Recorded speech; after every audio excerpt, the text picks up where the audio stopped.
Welcome, welcome, welcome, welcome, welcome. Yes, so this is actually number 6 for us in this series. We started with 0, so we are now counting up to 6 for this one. My name is John Peterson. I study the history of RPGs and war games. And I am thrilled today to be here to do this panel about the 5th edition of D&D, which it turned out, it had long legs, actually. It's kind of a success, and we want to talk a bit about how we got there. But before we do that, of course, I was not supposed to be sitting up here solo interviewing these two fine gentlemen. Peter Adkison, who runs Gen Con, was supposed to be here with me. Unfortunately, he got COVID. And so he is sequestering himself up somewhere in the Hyatt, I believe. And but he may be watching on the Twitches live as we're doing this. And so since he put this all together and organized this series, please, big round of applause for Peter Atkinson. Get well soon, Peter. And this isn't the only thing, right, that Peter has done to support the 50th anniversary of D&D here at Gen Con. We did a whole streaming series a couple months ago that we filmed out in Seattle. Both of these gentlemen were present for that as well, which was a ton of fun to do, and you can find that on Gen Con TV. And in addition, if you want to see some of the artifacts that we might even be referring to here today that helped create the 5th edition, we have a little D&D museum. You can find it if you go outside here, escalators to the left, make a left, head to where the hamster trail is to the west end. You can't miss it. We got a bunch of display cases from the earliest D&D artifacts all the way up. We even have a 2024 PHB in that case that I was able to snag for it. So just a little plug for that, but let us begin here by letting these two gentlemen introduce themselves, and I will start with Rodney Thompson. Hi everybody, I'm Rodney Thompson. I was one of the designers on D&D 5th Edition's core rules, the Player's Handbook, DMG, Monster Manual. I was at Wizards of the Coast for about 9 years, and now I've been at Bungie working on the Destiny 2 franchise for about 9 years.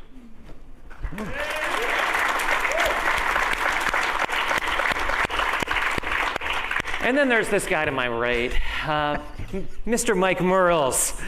Just applaud already, please. And no denigration to you. No. I wouldn't clap for me either. Mr. Merles. So I'm Mike Merles. In the D&D 5th Edition Adventuring Party, I was the tank. I was responsible for taking on the corporate boss monsters and doing a lot of the PR raids we would have to do. I was the main tank for the guild.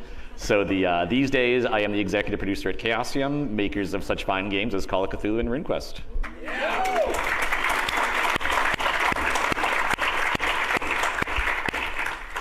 So I want to start today, and we just did a 4th edition panel. We had Mr. Rob Heinso and Andy Collins up here to talk to us about 4th edition and kind of how far it moved the ball forward. Now, you yourself did a bit of work on 4th edition, I recall. Oh, yeah. Tell us a little bit about kind of how you got started with D&D at Wizards overall, and then how it got you to 5th edition. Yeah, so I started at Wizards as what Wizards termed a developer at the time. That's not a term they use anymore. But the developer was responsible for taking the design and working on the system side of it. Essentially, these days, you'd call it a systems designer, and the game designers were more like content designers. So when I came in, I was responsible for taking a lot of 3.5 content and balancing it, checking the math, and making sure it matched up the actual play experience. If we made the Knight character class in the Player's Handbook 2 for 3.5, it's a class that's supposed to be tanky, so is it tanking? Things like that. Which segued really well into the 4th edition work, where we were really looking at the game mechanical side of the game, really balance over simulation, gameplay over, hey, does throwing a rock at someone, does that feel real, versus, does that make sense in the context of the game? So applying that skill set to 4th, I ended up doing a lot of work on the core math of the game, monster design, encounter design, which then in 5th edition, when we saw the sort of reaction to 4th, said, okay, this is a useful tool, but it's not enough on its own to get people really playing, a role-playing game or D&D. What's the element that's missing? And a lot of 5th design work was figuring out, the community outreach, the surveys, was, okay, what did we miss? There's an X factor here that we didn't quite wrap our heads around. and understand and integrate into the design, well, what is that? We need to figure that out if we're going to keep D&D going as an ongoing concern. So that was kind of my path to ending up where it was. And I also basically learned, at the time I didn't learn how to use PowerPoint, that came later, but it was like, oh, I have to give presentations to like the finance people. They don't care that, look, this feat is so cool, or like, oh, the rogue is so fun. They just wanted to know, are you gonna actually make any money on this? So And were there any 4th edition books on which you were a lead or a significant contributor? So the Monster Manual 3 was the one where that was like kind of start to finish. The process, it's weird thinking of 4th edition in terms of books because it was such like a comprehensive process. Like I think my name ended up on the cover of the Monster Manual, but it was more like, okay, this probably more reflects the system, like the math design and like the structural design of it. But I think everyone on the team like contributed across the board. It really was like build the game, okay, then parcel it out into the books. But yeah, I would say probably the biggest thing I worked on was like the figuring out some of the power system, like the green, red, and black powers, and taking, hey, how should this game work? Like how many hit points should a monster have? How much damage should each thing do? And how does that all fit together to then build an encounter building system that DM.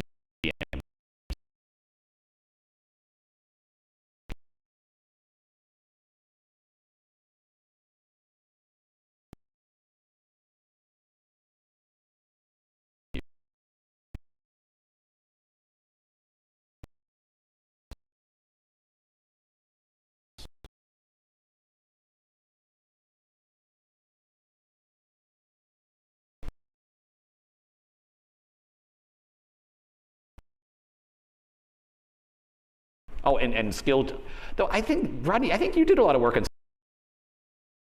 skill challenges. Like I think, no? Nope. Really? No, okay. No, so, Why don't we let Rodney tell us what it is that... Sure. So actually, I freelanced for Wizards for about 6 years, mostly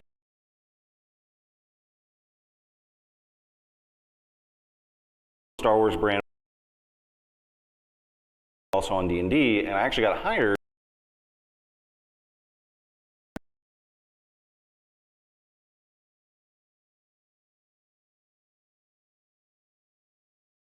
at Wizards to run the Star Wars Saga Edition product line. So I came in, and day one on Saga Edition, they were like, also, by the way, we're working on 4th edition D&D, and I was like, oh, okie dokie, that was a big bomb to drop. But I continued to...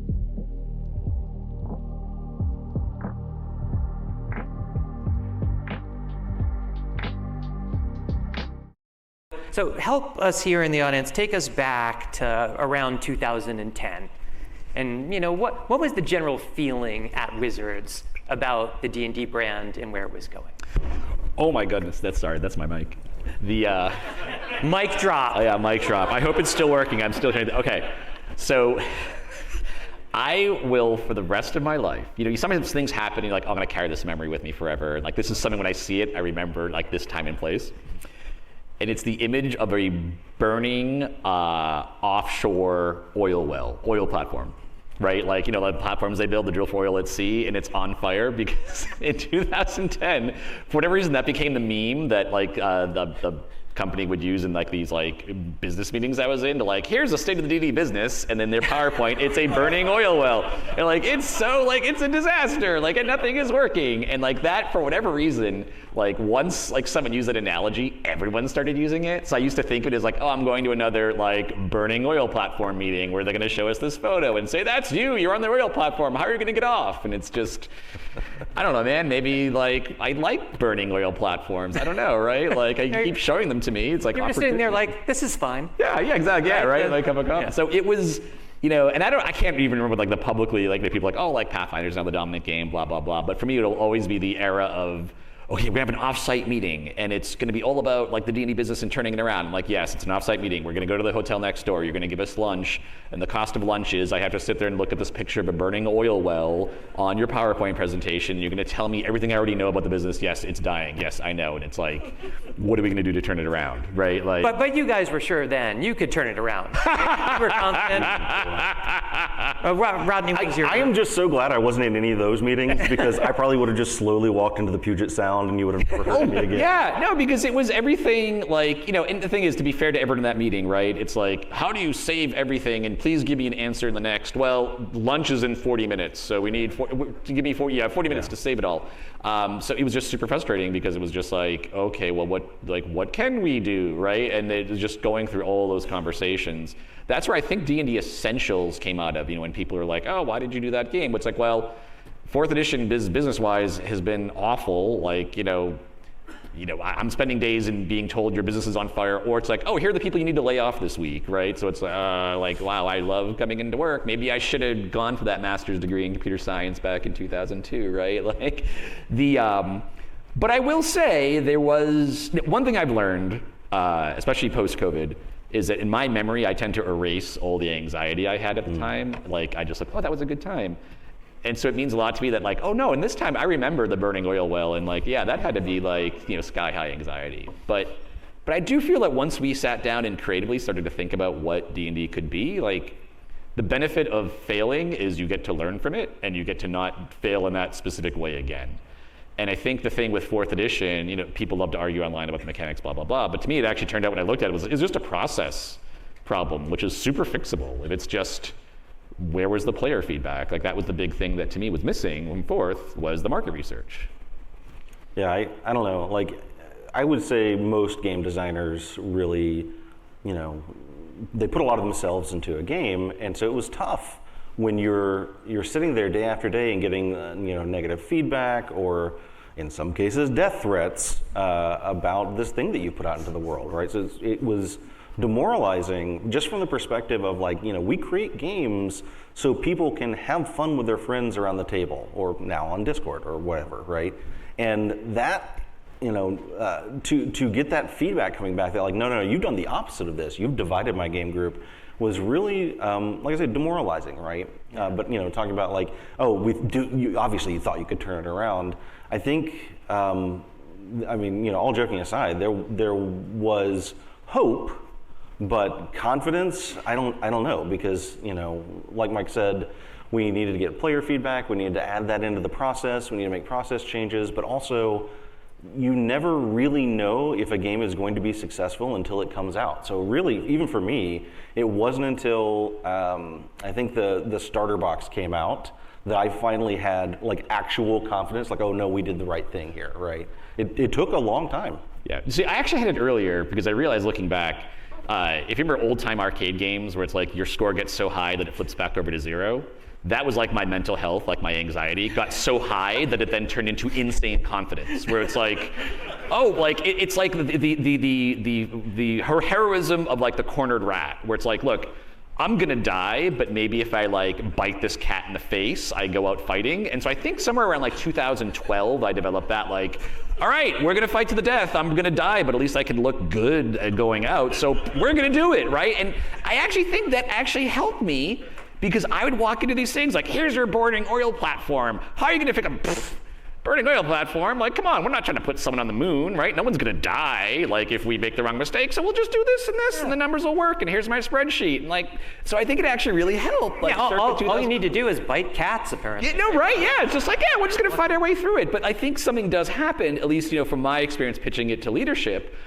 I do think there was something of like, hey, this business is in trouble, but hey, like, this guy doesn't seem concerned. He's just up here. And if you have a corporate job, like, the politics side of it is a thing of just like, aren't you worried? No, I'm not. What's keeping you up at night? Nothing.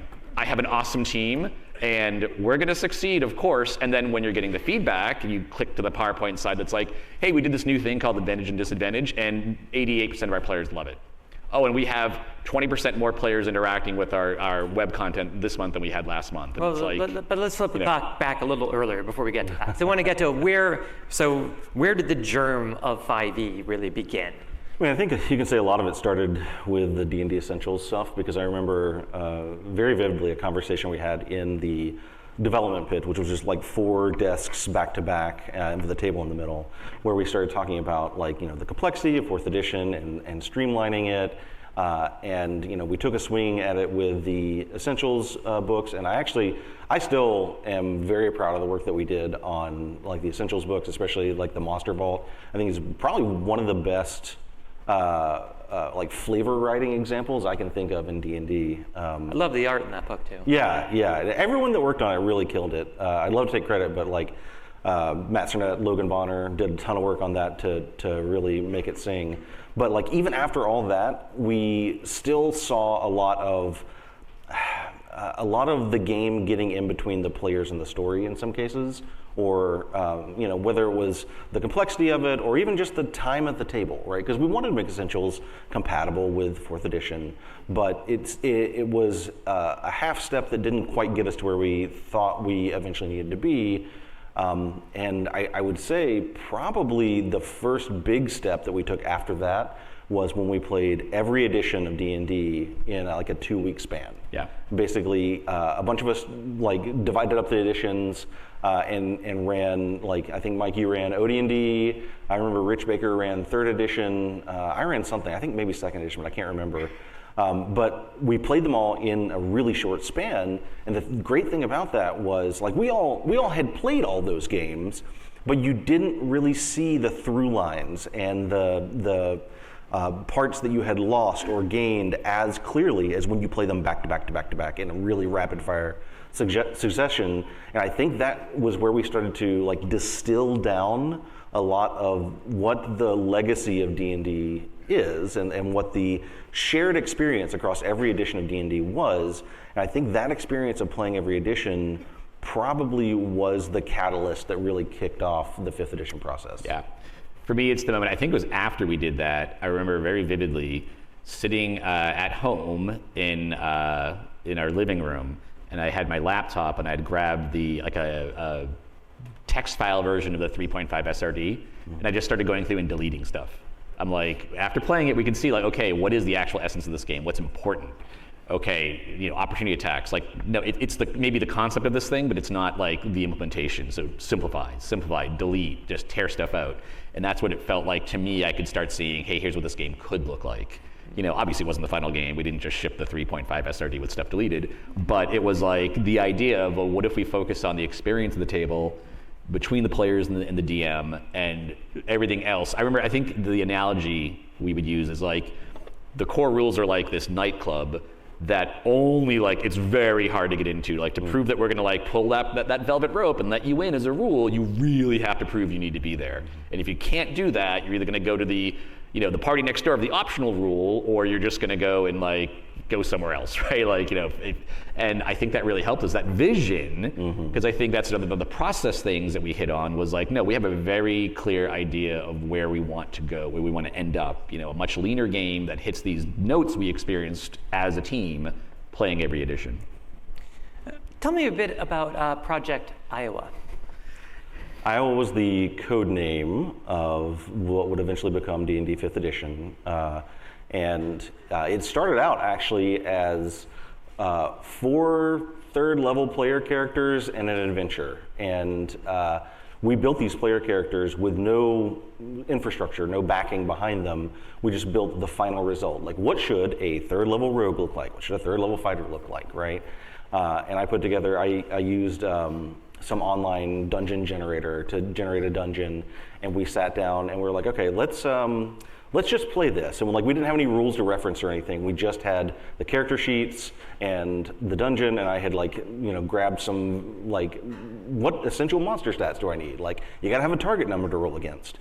And we played through that, and that ended up being probably the first step towards what would become the Iowa rules, because it was sort of like Mike was saying, it was the distillation of what we thought the essence of a rogue, a fighter, a wizard, a cleric should be.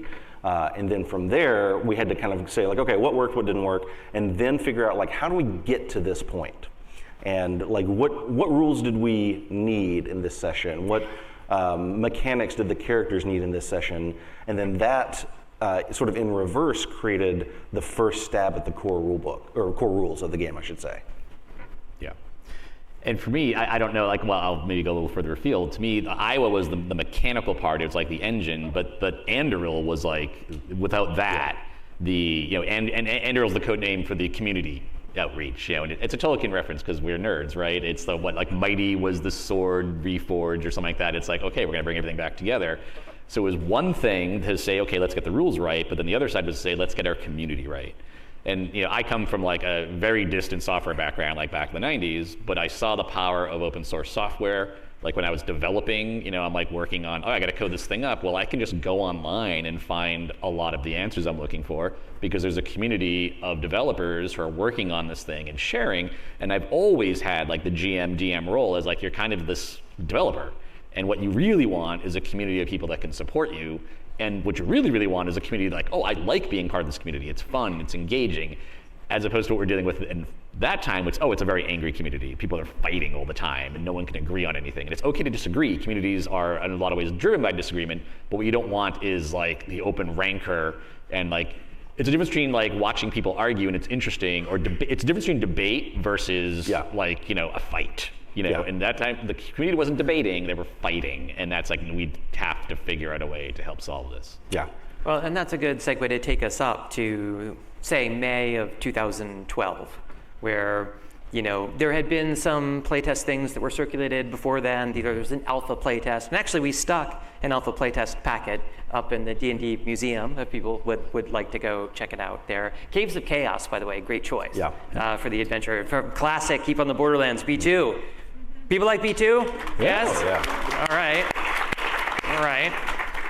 A good choice to, again, tie it back to those roots, like you keep saying, to that distillation of what's essential about it. Caves of Chaos is perfect for that. But yeah, so spring of 2012, suddenly there's going to be a public playtest that is going to be called D&D Next that is announced. And I even recall an article that was in the New York Times that had you and Liz Shue, one of my favorite people at Wizards, no longer there now, interviewed about this and about the process. And the part I want to hit on this, though, a lot of the press that came out when D&D Next was first announced was of the form, there's going to be a 5th edition of D&D, should anyone care? Yeah. I mean, and you're looking at this in retrospect, I mean, again, it seems preposterous, right, that's what the reaction could have been. But, I mean, so tap back into that anxiety you said you suppress. Yes, it turned into insane bravery. Yes. What were you guys feeling? That sounds nice, I gotta tell you. Don't know what it's like. We had done an open play test for the Dungeon Command board game before that, so we kind of knew what to expect as far as like how the feedback would come in on that. But should anyone care? Like, I think that was a sort of legitimate question in a lot of ways, and it's one you can apply to any edition change, right? Because D&D is a very social game, and it's about playing a game around a table or around a Discord screen with your friends or with strangers who are going to become your friends, and it builds this structure for friendships, for social interaction. And every time there's an edition change, there's a risk that it could fracture or damage those, whether the edition is good or the previous edition is doing well or struggling. Like, I think that's a legitimate question across every edition change, and especially in a world where we're saying like, okay, we're going to do a new edition of D&D, and the previous edition had struggled. There's the question of like, can these people, many of whom worked on 4th edition, can they get it right? And if not, is that just going to further fracture our social structure, right? So I think it is a legitimate question for like that transition. I'm very glad that people answered, yes, we should care, because I think what ultimately happened was people realized, if they're really gonna take our feedback and we're really gonna have a hand in shaping the game, then maybe we can heal some of those fractures in our own groups, and if you heal some of those fractures in the community by participating in this process. Yeah, it's funny to hear you say like, could the team that do 4th edition do this? And meanwhile, I'm over here like, of course we're gonna do it. But a lot of it was I could look out and say, like, you're working on it, Peter Lee's working on it, Jeremy Crawford's working on it, Chris Perkins is working on it, like all those people. And for me, it's like, of course it's gonna work, because these guys are geniuses, right? Like, they're good at what they do. You did Lords of Waterdeep, right? Like, we had done, so what people sometimes forget is we forget the board game line. So this is part of also the thing we did too, was let's start doing board games to get our legs under us for game design. So, and now I'm gonna brag, okay, because I think we earned this. Our first game, Castle Ravenloft, great sales success, won the Origins Award for Board Game of the Year. Second game, Lords of Waterdeep, great success, won Board Game of the Year at Origins the next year and sold a bajillion copies, is now in the Hall of Fame, right? Rich Baker did the Conquest of Narath. Yep. Now, sales a little shaky, there's a lot of reasons, nothing to do with the game design, because it won Board Game of the Year at Origins the next year. Yeah, it was a great game. Dungeon Command, a fantastic game, right? Tyrants of the Underdark, a fantastic game. If you like Lords of Waterdeep, you should go run out and get Tyrants of the Underdark, because it's just another great game. So I was actually looking at it going like, we've got to, no one realizes how much of a winning streak we have. Like, when we get our process right, and when you unleash these creative people and let them do their jobs, they do amazing things. And so like, yeah, part of it was like flipping the switch on my anxiety, but part of it was just looking around and seeing we had a team that did amazing things. Essentials, right? Like, that was the team that did Essentials, and that was an incredible product. If we weren't launching into, this is where I brought up the Anduril thing, like, the flaw with Essentials, like, you could argue this sort of didn't work, but if that community had been in a place where they were debating rather than arguing, I think the debate becomes more like, oh, like, do you like this fighter or that fighter, pros and cons, instead of it becoming, no, this is an attack. Like, I liked 4th edition and now I feel threatened because are they getting rid of the stuff I like? And so for me, like, at the time thinking, I think my confidence was well-founded, not just looking back, but thinking at that time, we had people who knew what they were doing. We just needed to get them the right information and get them on the right process. And it wasn't perfect, oh God, but I'm learning as I go. But I think my confidence was well-founded. No, I didn't think it would get as big as it did. But, and I think part of it too was knowing that initial feedback, of course it's gonna be terrible, because this is our first go at it. Like, embracing being wrong. In tech they now say, like, fail rapidly, whatever it is, right? Well, that's what we're gonna do. And to me, the important one was the second playtest packet. Like, what's the change between those two, and how does the community react? So walk us through this. D&D Next is a process. How did it work? How did you develop this feedback? How did you decide what to survey people on? How was Unearthed Arcana then different from now with people who would be familiar with? And how did you tabulate all this and figure out how to extract meaningful data about the design of the system? I mean, the reality is we were figuring out the process as we were going through it, right? Like, we were definitely building the car as it was going down the road. But we started out with just a version of what we did with Dungeon Command, which is like, here are the rules, here's a bunch of survey questions that we asked. And one of the things that we had to learn over the course of several different playtest packets was not only like what questions to ask, but also how to ask them in ways that aren't leading, how to get feedback that is actionable by asking the right questions at the right time, et cetera, right? And that took probably 2 or 3 iterations before we really hit on something. I remember, like, after the first playtest packet feedback came back, I was trying to sift through it, and we were using this kind of non-scientific method, and it was just like, okay, like, we think it's like this, because that's how development had kind of worked up to that point. It was a lot of conversations and a lot of debates, right? But with such a high volume of feedback, we had to immediately, after like the first packet, we had to switch to like, okay, no, what we're gonna do is we're gonna have, a survey that gives us digital results that we can output to an Excel file that can then be graphed on all these different axes that, we can compare one result over another. And so like we get the numerical output of it, right? And that was all kind of like Peter Lee, my co-designer on Lords of Waterdeep, did a great job of driving a lot of that process. He's very good with like stats, right? And we had that side of it, and then we also had the freeform answers, which the first few times around were not super useful, because it would be things like, I think this fighter class should die in a fire. And I was just like, well, that's not super useful, thanks, but... If you're reading this, I hope they fire you next week. Yeah, there was some of that, there were definitely things like that in there, right? But after 2 or 3 iterations of the playtest process, we saw even that freeform feedback started to become more useful. I think either one of 2 things happened. Either the people that were just mad and filling out the survey results to be spiteful got bored with that, or maybe, I hope, they saw that the process was working, they saw that we were making changes, and decided to actually contribute to feedback. I think like the software development GitHub model was kind of what we were aiming at there, and it like eventually we got to the point where we could look at the statistics that would tell us which freeform results to go look at, and then we could read through the freeform results and say like, okay, what is the cause of this negative or positive feedback? So like it was much more scientific as we went along, but it did not start out that way. Yeah. No, and I remember Peter being able to crunch the data and say like, it's not just that people don't like this class feature, but it's pulling down everything else. Yeah. And we would see like, oh, we fixed this thing, and now these adjacent things are also getting better ratings, even though we didn't change them. And then you could start to see, hey, this game really is an ecosystem, right? Like this one pain point will then broadcast across the entire game. So being very specific and surgical, like let's fix this, let's go in this direction, and now it's lifting everything. And one thing I used to like doing was and this is definitely the first packet, people like, oh, this thing is terrible and it's stupid. And as we all know, the people at Wizards are so dumb, they will never fix it. And I would just fix this thing, right? I would go through Reddit and like forums and everything and blog and just make a hit list of like, oh, you think I'm not gonna change this? Changing this, right?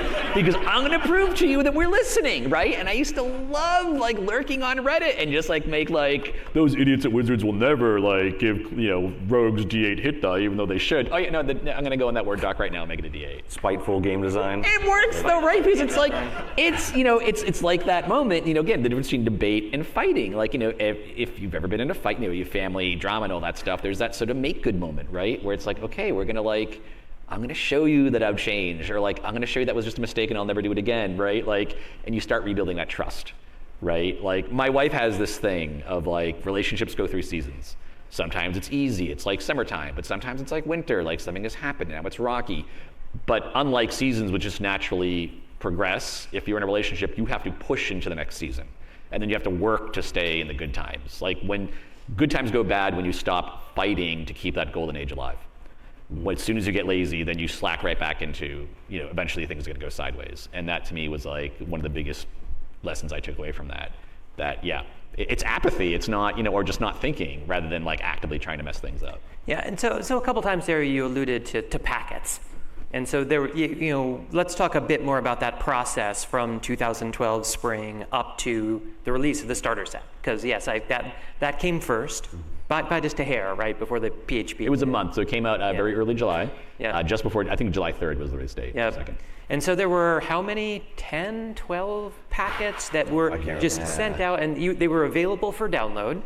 And around this time, it was the D&D Encounters series that would have rules that were compatible with 3.5 or 4 or D&D Next, as this process became called. And you also did a lot of streams that I would see you and Rodney and Jeremy talking about these things, and even events like this. And I try to tie all these panels back where I can to Gen Con. Yeah. Videos survive of Gen Con 2012 I'd be sitting where Jeremy was, I believe, and like this would be the order. Maybe the room is a little bigger, but it was there was a substantial group of people there. And so this must have been another way you got feedback. You ran the mic lines there, you answered the questions. So, what kind of, describe a bit of that process and how you felt. Because it's one thing to put this out on the web. It's one thing to read Reddit and get death threats. Even historians of D&D get death threats these days. This is like par for the course. You don't right? think you're special, do you? Yes, right. But what's it like to be there in front of the crowd? So right. Yeah. So let me. Sorry, I got curious. I got to jump in with this, right? So for me, having a mob of angry people was like, this is easy, because I was up on stage during the end of 4th edition when it's like, okay, we did Essentials, we're moving away. Like it was 2011 where people kind of knew 4th edition was going to get replaced. So everyone who hated 4th edition hated me because they hated 4th edition. But everyone who loved 4th edition also hated me because it was clear we were going to move away from 4th edition. And so I think it was Gen Con 2011 is the last time I actually got like very drunk. Because I'm like, you know what? This is probably my last Gen Con. This is probably my last year working on tabletop games. Pretty soon I'm going to get my, out the door because literally everyone hates me. So the next year when people are like upset about like, oh, the giant rat stop block is broken, I'm like, there's no problem. Like a room of people who are angry at the giant rat stat block versus like wanting to like hating me personally. Oh, no problem. I can handle that, right? But a lot of it was just like doing the work of like, understanding that we're in this position because of things, that had happened. And the way we're going to turn this around is step by step, conversation by conversation, by putting ourselves out there, by taking the feedback, even if it's really upset, but also realizing this person's talking to you. It's like a relationship. Like when my wife is upset with me, the important thing is she is engaging with me. Even if it's to tell me that I can't believe you did that, how could you? Because the worst case scenario is she just walks away, right? You're in a relationship and the person doesn't want to put in that energy. They don't want to come to a seminar and say, I really need to tell these guys how they messed up. Because they're doing that, yes, they're upset, but they're doing that because they don't want you to mess up, because they want to come back next year and tell you how happy they are that you finally learned the lesson or you've done the thing they like. So yes, in the moment it sucks, but you've got to think long term, and you've got to think, maybe it's just listening, right? Like that's another relationship thing I learned is sometimes someone is just venting. Like they don't want you to try to solve their problem. They just want you to listen to it and then realize you're paying attention. So maybe you can't solve it today, but now I trust you, and now we can go forward. Yeah, I actually really loved the convention panels and everything, partly because I love talking to people. I just find it very fun to actually talk to other people who are engaged in the hobby, but also because like in person, when you're having a conversation with someone, you can use body language and tone, and you can show someone that you're actively listening to them, which you can't get over the internet, right? Although I will say, for a while I answered the D&D Q&A column on the website, and that was nice because then people were coming to me and saying like, oh, here's my question, here's the thing I want to know, as opposed to me just having to guess what people want to hear about. Guess, like unlike Mike, I was not giving a lot of PowerPoint presentations because I like, would just answer people's questions. And so at Gen Con, like that 2012, I actually remember it was kind of one of the first times that I had gotten to be sort of a point of contact for D&D. Because up to that point I had been, the point of contact for Star Wars and everything.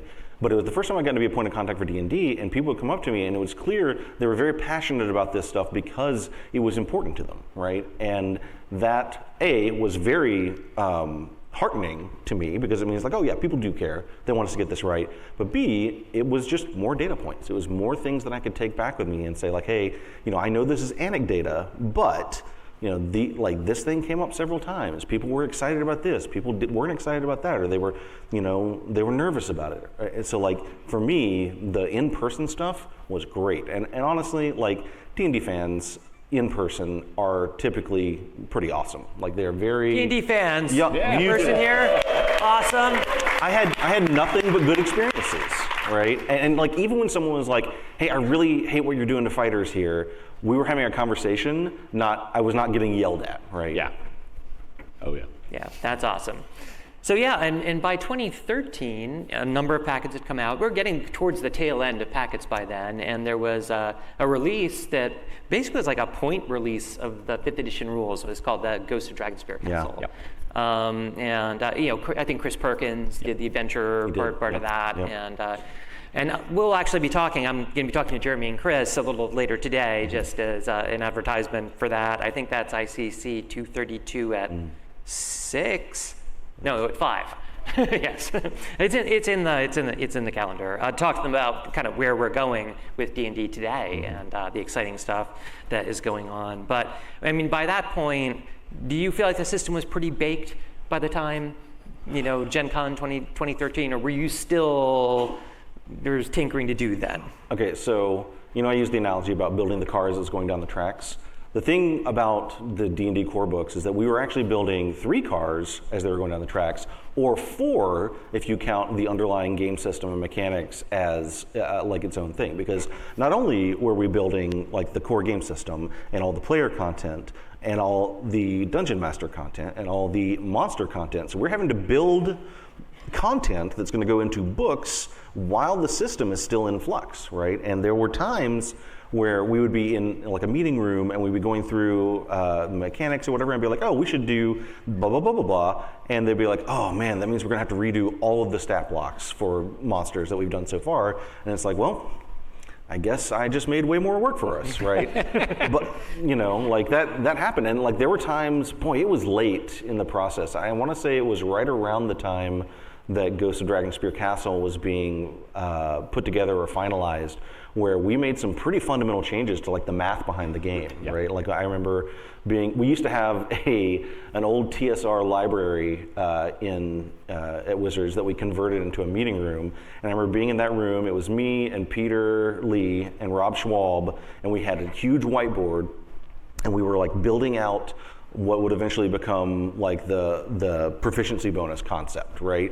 And we're like building it out, we're doing all this math and everything, and then it's just like, okay, we think this could probably work. Now, let's go do 3 weeks worth of work to actually implement this, right? So it was,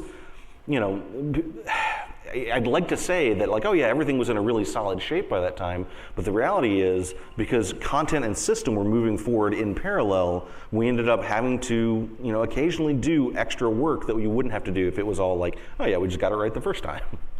Yeah. And it's funny you talk about that, because at that time I remember that's when, and I remember very vividly when you guys pulled me into the room to say, okay, because here's what we want to do. Because skills were like the last thing we had to fix. Yeah. And I remember thinking, and you explained it, and I was like, okay, it's done. Like, you still had a lot of work to do implementing it. But I remember looking at it going, oh yeah, you got it. Like, this fits, this is gonna work. And we had awesome playtest feedback on it. But, for me at that time, you mentioned, Roddy, like we were working on 6 projects. It was like, from my point of view, it was like working on 10. Sure. Because I'm in meetings pitching the next year's projects. Right. Because again, it's about the show of confidence. Like, oh, you're worried about the launch? No, actually, I'm so unworried about the launch that let's talk about the 2015 products we're going to do. And we're going to do, I think it was Elemental Evil, I think... Rise of Tiamat. Yeah. Oh no, Rise of Tiamat was 2014. That was already big. Oh, it was, you're right. Yeah, you're right. That was already like, what are you doing for launch here? Dragons. Why? Because everyone loves effing dragons. Of course we're going to do dragons. Let's dig into that a bit, because obviously you did not have a lot of bandwidth in the RPG team to address these things, and so you turned to a few partners to help with the adventures. Do you want to talk a little bit about the partners who helped with the earliest adventures for 5e? Oh yeah, so that was it, because we had Wolfgang Barr was local. He did Kobold Press. He was doing stuff for Pathfinder at the time, and he had been the editor of Dungeon Magazine for years. So it's just like, hey, like we need someone to write an adventure campaign. We've got a guy in town we know. So I remember going out to lunch with him and saying, hey, do you want to write basically the launch campaign for 5th edition? And here's kind of a rough idea of the business terms we'll probably offer. And he was like, of course, right? Like, let's just make the business side of it work. And that was also because of the time what we're doing, what became those annual storylines that you used to see, like, we're going to launch with dragons.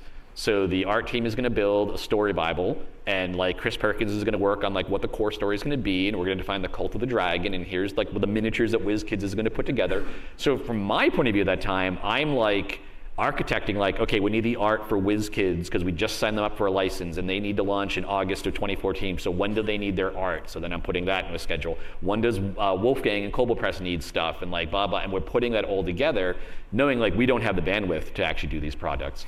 And then it was the same thing for, I think, Sasquatch, Rich Baker, and Steve Schubert, and Dave Noonan did the Elemental Evil campaign that came out, and then Green Ronin did the Out of the Abyss campaign that came out. So queuing that all up, knowing that if I went, a lot of it was just if I went into a presentation and they're like, oh, so what do you got for 2015? And nothing, I don't have bandwidth. Like, all this work has been for nothing because they're not like so finding the way forward of how can then we cover like the next 2 years, project confidence at a corporate level, and go, yeah, of course this is going to work. And look, we're giving the people what they want. They want dragons, they want demons, they want a new take on one of the most iconic adventures of all time. And then Chris Perkins went and did Curse of Strahd. I think that was 2016, the winter. That's still selling 8 years later, right? Like the store down the street from me is still selling plenty of copies of that adventure, because it was just take things people love, take a creator who's super talented, put them together. I think in that case, the Hickmans, Laura and Tracy worked with Chris on that, like go back to the roots. And that's, again, it's process, right? Like thinking, where are you going to go and how are you going to do it? Spending more time thinking of that. Because I had an awesome group of designers working on it, I could just say, hey, just go. I need you guys to solve skills. That's the main thing, because Peter's figuring out in the data, skills are the sore point. Okay, let's have the designers focus on that. Then I can go and do all the long-term planning. And I'm not sitting there, I did a lot of like at-desk work, but that didn't have to be the thing that was driving me all the time. Yeah, there was, talking about bandwidth, towards the end of the process there, while these other studios were working on the adventures, we were doing our final pass through feedback. And this was a long process. And it was basically me and Peter Lee and Jeremy Crawford would sit in a conference room with the Excel spreadsheet up on the TV, and we were going through every line of feedback, and asking, like, is this something actionable? Do we need to care about this? And so we're kind of doing triage, and then we have to go back and actually decide what changes are going to be made. And, you know, hats off to the other studios that were working on the adventures at that time, because we were definitely changing things out from under them, right? But yeah, there was probably a 2-month span where I was spending 6 hours of my 8-hour day in a conference room with Pete and Jeremy. And it was a grueling process, but also we came out of that with some really great slang. Like whenever we would come across something that it was like, we could probably fix this, but it's going to be too disruptive, we would say, no, that bridge has sailed, right? Well, we've only got a couple minutes left here, so we haven't even gotten to the game coming out yet. Yeah. So let's talk about that a bit. The basic rules PDF shipping, the starter set shipping. How did you guys feel? Well, yeah, I was super excited with the basic rules because the entire idea was we got to make this free. Again, tapping back into the software thing, like make the first thing free, make that fully playable, get people involved, get that last group of like reluctant people. The idea was to say if you have a friend who's excited about this and you're skeptical, well, you can just go download the entire game. So, any questions? Here you go. And then Rich Baker then delivering in the starter set. And I can't take any credit for this. I think it's one of the greatest D&D adventures ever written. And I think a lot of the success in those first 2 years of 5th edition was people basically buying a starter set it's a $20 1st to 5th level campaign that happens to be the best campaign you might ever run in 5th edition because it hit all those classic notes.